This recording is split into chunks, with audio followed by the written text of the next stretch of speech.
right? Or go-getter, athlete even. I know I have a competitive spirit. Slowing things down and then working in that authenticity and value is so important. So I'm excited to hear more about what you have to offer. Yeah, so I think, a little bit about my story. I played football in the NFL, got out, struggled with transition, alcoholism, depression, all type of stuff. Got into a massive construction business, built it to an 8-figure year business, lost it all, made some really bad mistakes. I started becoming very arrogant, very ego-driven, very self-centered. As a result of that, everything I had worked for, from the NFL to my big business to all these different things, was gone in 90 days. Lost my home, lost both my cars in the same day, moved to Raleigh 8 years ago, had $400 to my name. That's all I had. Fired from 2 jobs in the same week. I ended up working as a custodian on the night shift for $8.25 an hour. And I had a rock bottom pivotal moment where somebody's trash and rotten meat and nasty banana peels me got on my body, my skin, my clothes. And I talk about that because that really goes back to character. Like when I was going through that time, it was like either I was going to turn my life around and go up, I was going to pity myself and go even further down. And I chose option A, turn my life around. And I looked at my character, and I talked a lot about two types of ethics: character ethics, personality ethics. Character ethics are things like honesty, loyalty, trust, patience, virtue. Those are what I call, those type of, characteristics. We're all about, helping people in that regard. Then you have other ethics, which are more about like deceit and, jealousy and rage and, anger and all this type of stuff. So when you really have those true character ethics, you're really driven to help people. When you have what's called the personality ethics, you're all about yourself. And I made the decision right then and there, I was going to be somebody who was going to try to do something and give back to others. That's why I started speaking. And I worked hard, and I built, and I went forward in my journey. And I struggled along the way. I was told no on every job that went after me for 2.5 years. But again, I never let the personality ethics of rage, anger, mistrust get into my mind, because I knew this was my calling. Like people on this call, their calling is to help people. Their calling is to be great. Their calling is to give back and serve others. And when you have that mentality and you're all about character and other people, eventually you will come through in the end as a winner. And it happened to me. And I finally got my first paid job in 2016, and I haven't looked back since. So it's really about finding inside of you, how can you be driven and how can you manifest those ethics of being, again, character, humility, patience, virtue, honesty, loyalty. How can you really live your life like that? Because when you live your life like that, Mia, that's when I feel the true greatness comes in from when the true greatness comes out from within inside of you. And that's when the magic happens. So true. And what a dynamic story. Thank you for your resilience and really just giving a context that no matter where you're at in this moment, wherever you're watching from and what the universe is putting in front of you, that might be a struggle or might be a hardship, that staying driven and staying in your character is something to grow into and lean on, is what I'm hearing you say. Is, that was a pillar and a foundation for you to excel, even if you didn't know what it looked like, right? When it was so different from where you were. Right. I want to know how you stay consistent with it.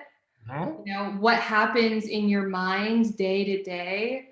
And then I also imagine there's a story around the forgiveness it took now that you're, back being your own version of success, in the work that you do now. So the consistency, Mia, comes from a mindset. And I have an acronym for mindset. M is mentally, I is invested, N is never ending, D is determination, S is sets, E is expanding, T is talents.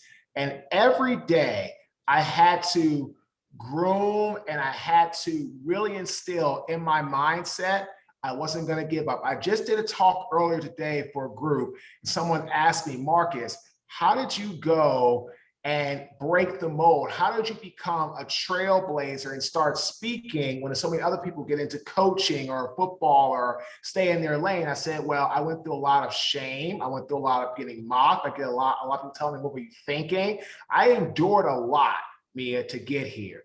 Just like people on this call have endured a lot to get to where they are. It's not easy. It's not like, oh, it's all rainbows and unicorns and magic. That's not true.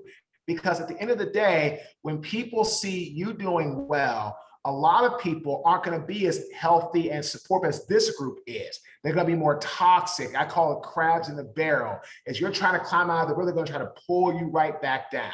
So what I had to do was put into my mind that I was going to be the best version of me every day, no matter what.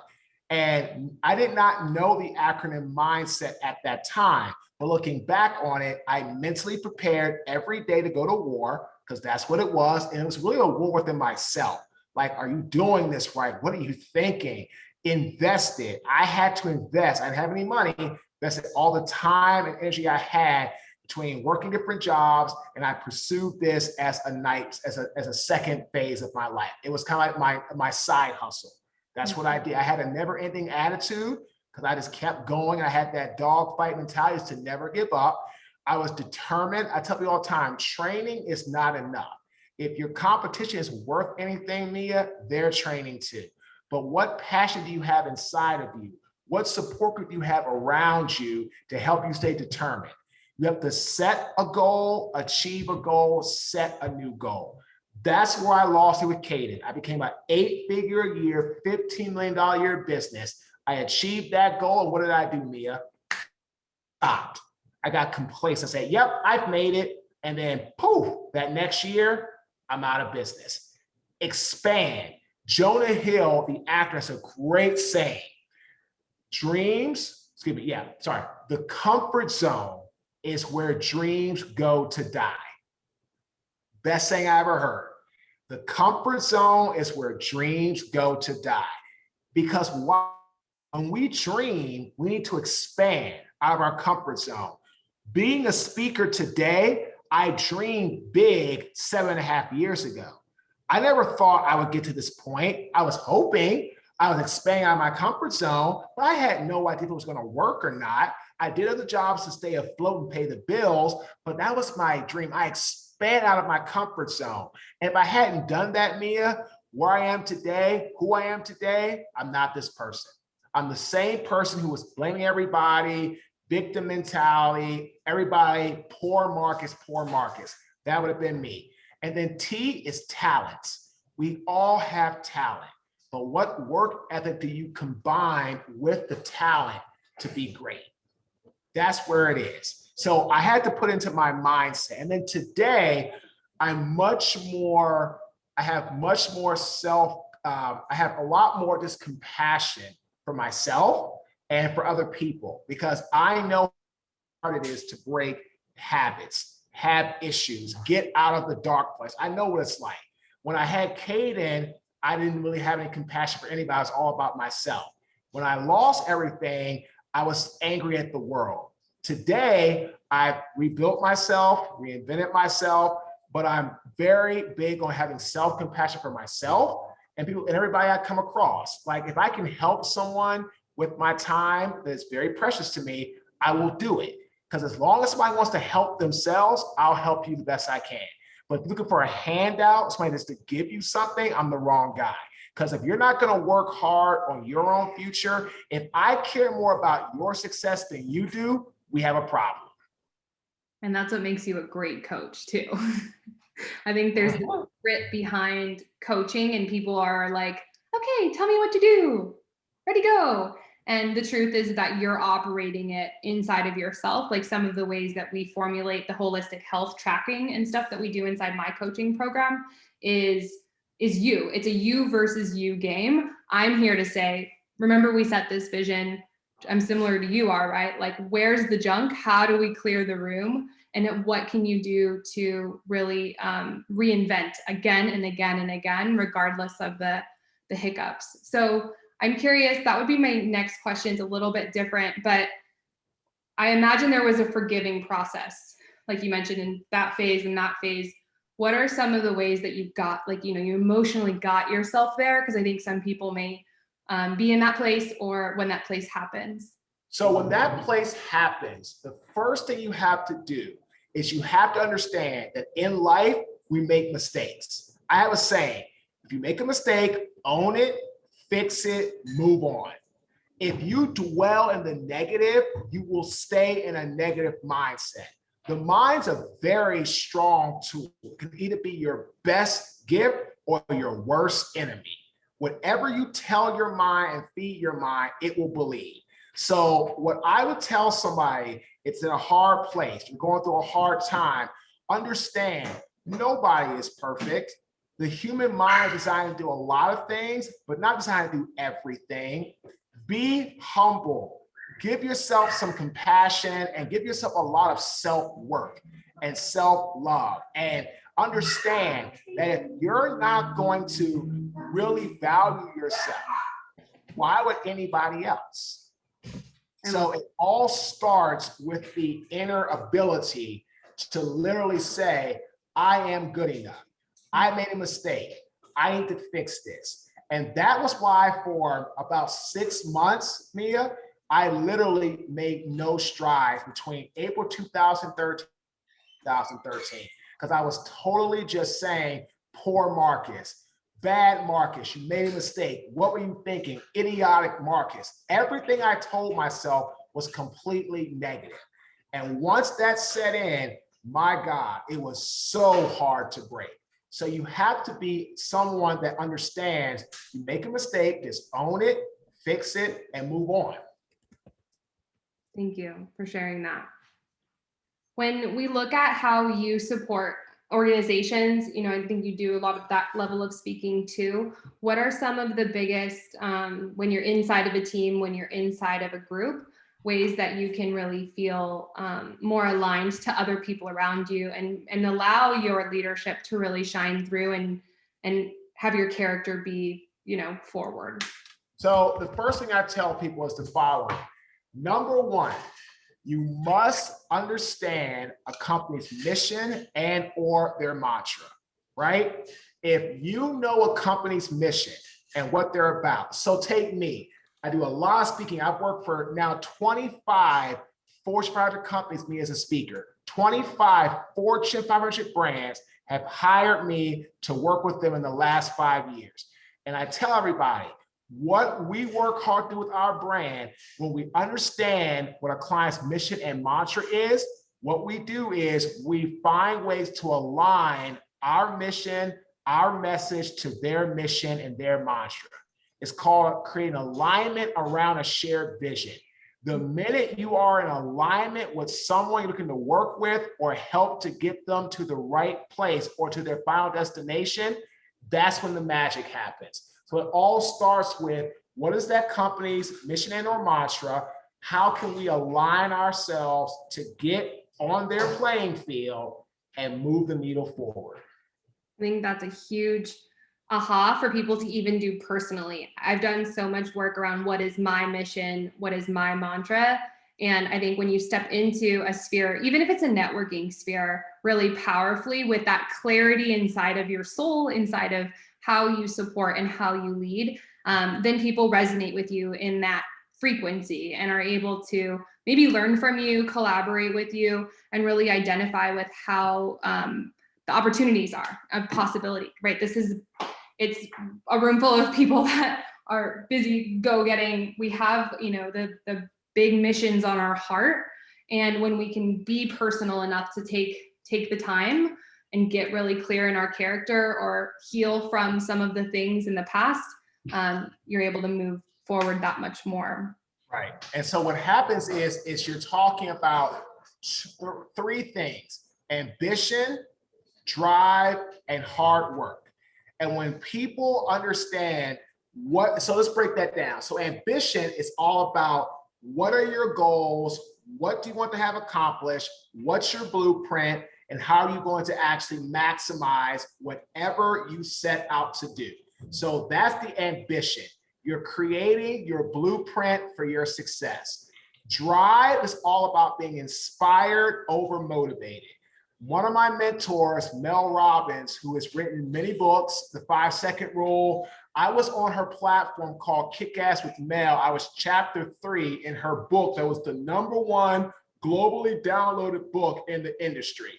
And at the end of the day, what I found is that she taught me a lesson.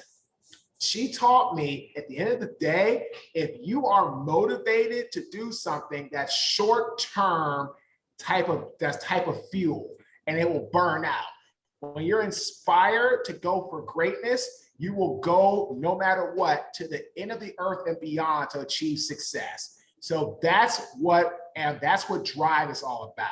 And the last one is hard work. Focus on yourself and not the competition. What do you need to do to get better? What do you want to work on to focus on your success? Once you have those 3 things in your life, ambition, drive, and hard work, which is my book, The Success Cycle, once you have that and hit the repeat button, life gets very, very good. I love that. So I know that you are hopping into something else after this and won't attend the panel. So I wanted to spend the last few minutes allowing the audience to kind of engage with you and maybe learn in that context. We have a question, and I think this is where, like, ambitious and hard work are very much like a push forward energy. And a lot of the things we've talked about today are being in that authenticity with ourselves. Right. What's your perspective on like ego and keeping it in check? So ego is the greatest evil on earth. It was designed to get you to think you are better than what you are and put you in a position for failure and demise. And that's exactly what put me into a bankruptcy, losing my home, losing both my cars, losing all of my money, and having to start completely over in 2013. And today, Mia, I realize that I am the same person when I made $8.25 an hour. I make more money now because I've been very fortunate to have success. But I'm the same person no matter what. If I make $100 million a year or if I make $1,000 a year, I'm the same person. It's just what I do for work magnifies and amplifies in a bank account. But what I've realized is that if you allow your ego to run your life, it'll run you right into the ground. So and the way to keep ego in check, look yourself in the mirror and say this exact saying: do you want to take losing everything to appreciate everything? The answer is yes. Keep your ego going the way it is and let it run your life. The answer is no. Check your ego at the door, get rid of it, and move on. Because that's what I had to go through. It took me losing everything to appreciate everything. Learn from me. Do not let your ego run your life, because your ego is not going to be the one having to deal with losing a house, cars. You're going to have to deal with that. The alter ego is going to be like, ha, ha, gotcha. And it's just going to keep on moving down the road. Very powerful. And I will look in the mirror when it boils up, because I think that's part of it too, is right. We're always in this stay present, stay in state, stay, alert in our ambitions. And so I'm so grateful that you can attend with us. I want to give people the resource for you. And sure. you're giving sessions, a complimentary introduction. Yes, I am. Anybody wants to engage me for a free introduction, just to have a chat, that does not cost anything. It's just exploratory. This is an exploratory call. Tell me a little about what you're doing. What are some of your things that you do well? What are some things you want to work on? And I can tell if I'm a good fit for you or not. I coach a lot of people, health and wellness, to athletes, to people that are entrepreneurs. And again, that's why I always tell people, Mia, you hire me so you don't make the mistakes I did, so you can succeed where I failed. That's my job as a coach and what I do with people. You hire me to avoid my mistakes, to succeed in life where I failed. Thank you so much for being on the show. Absolutely. Have a great day. Have a great day. Thanks for having me on, Mia.